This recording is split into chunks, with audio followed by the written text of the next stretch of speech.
Hello, I'm Franklin Graham, and I would just like to say to the pastors of Romania how excited and eager I am to be with you next year. I remember when I was in Romania with my father in 1985, and I remember how difficult it was during those times.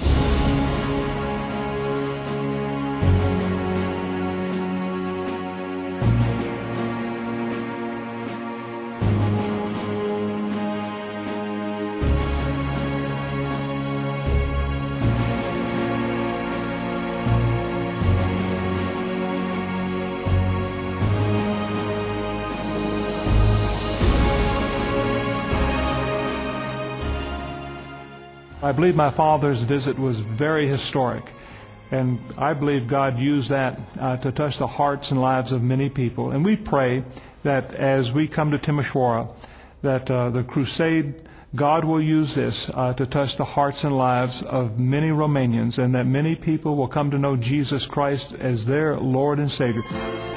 Billy Graham a vizitat România în 1985, în plin regim comunist.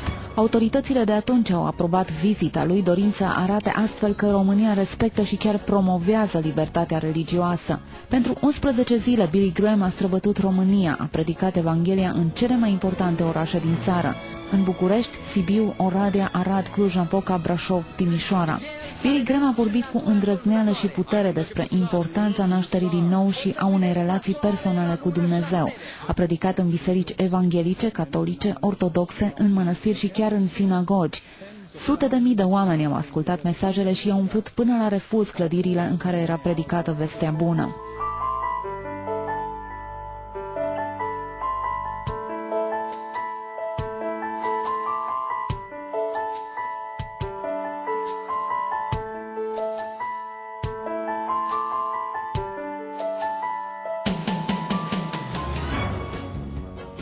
Pentru perioada comunistă, acest eveniment a avut o semnificație uriașă. În timp ce bisericile erau sub controlul strict al autorităților, creștinii se confruntau cu numeroase forme de persecuție și intimidare. Apariția publică a unui pastor baptist care să proclame ceea ce regimul numea o credință a celor slabi reprezenta un eveniment de proporții. Locul unde veți petrece viața veșnică este, de fapt, hotărât în fața crucii. La Timișoara, în fața catedralei mitropolitane, s-au strâns peste 100.000 de persoane. Nimeni nu s-a așteptat la o participare atât de numeroasă.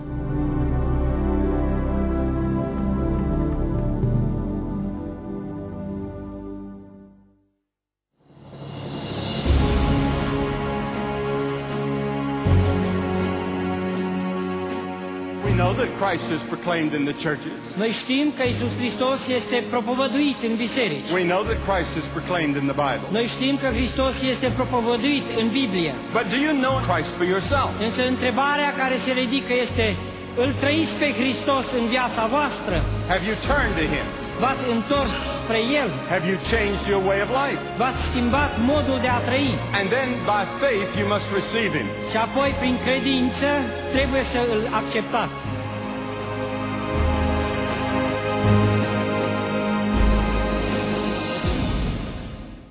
The visit of Billy Graham to our country, to our churches, and especially to our Orthodox churches, was one of the greatest events in the life of our churches in the last years.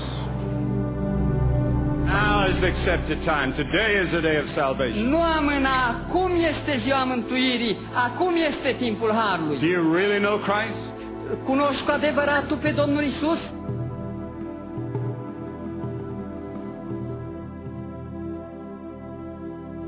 God reveals Himself through nature. Dumnezeu s-a revelat pe sine, se revelează prin natură. But He reveals Himself also in my conscience. Însă El se revelează pe sine și în conștiința mea proprie. When you do something wrong, când faci ceva rău, there's a little voice that speaks to you. Există o voce micuță care îți spune and tells you it's wrong. Și îți spune că e rău ce ai făcut.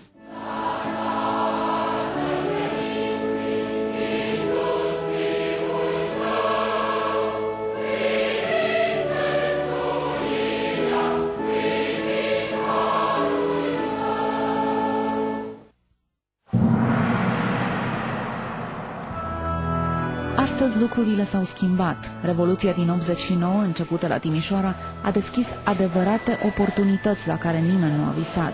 Stadioanele, casele de cultură, bisericile sunt deschise pentru evangelizări și evenimente speciale. Festivalul Speranței, care va avea loc anul viitor, este unul dintre ele.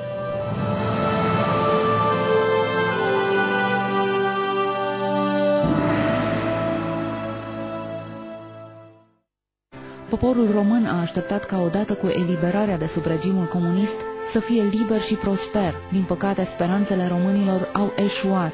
Statisticile plasează România pe locul întâi în topul celor mai nefericiți oameni. Festivalul Speranței de la Timișoara își propune să îi aducă pe oameni la Hristos, singurul care nu le va înșela niciodată speranțele. Jesus Christ is the hope of Romania. This Jesus Christ is the one that we are going to preach. And the world needs him, Romania needs him, and he is the hope of Romania for all the times. Doresc să încurajez pe credincioși, frați și surori, să promoveze acest festival prin mărturisirea personală, prin rugăciune. Cred că în aceste momente poporul român are nevoie mai mult decât orice de speranță. Speranță care vine prin mărturia Evangheliei Domnului nostru Iisus Hristos.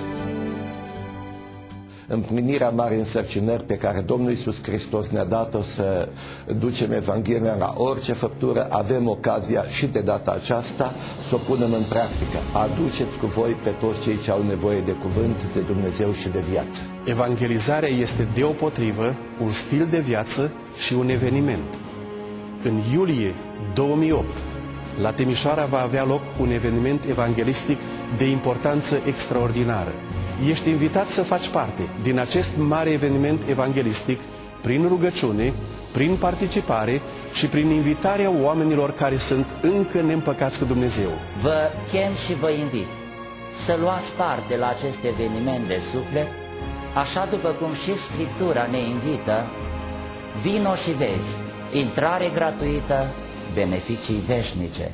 Vreau să spun și eu doar atât: vino și vezi Festivalul Speranței de la Timișoara în iulie 2008.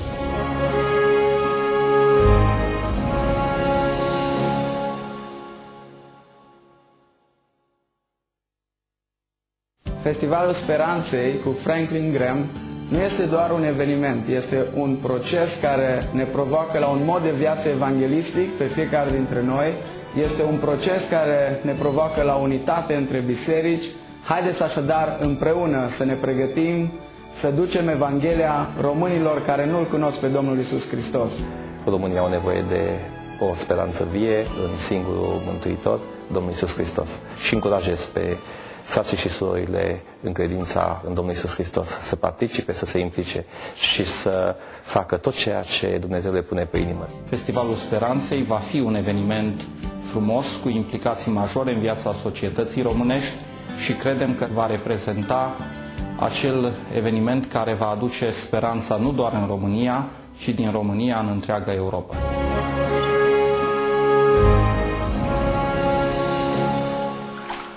Pray for God to move for a revival in your country. We need volunteers, we need choir, we need counselors, ushers, we need young people to work. Pray for the lost right now who don't know Christ, who need Jesus Christ. Pray for your nation that God will use the gospel to break the bondage of sin. We need your help. We need your support. We're looking forward to being with you. God bless you. And by the way, my Father sends His love and He sends His greetings to each and every one of you.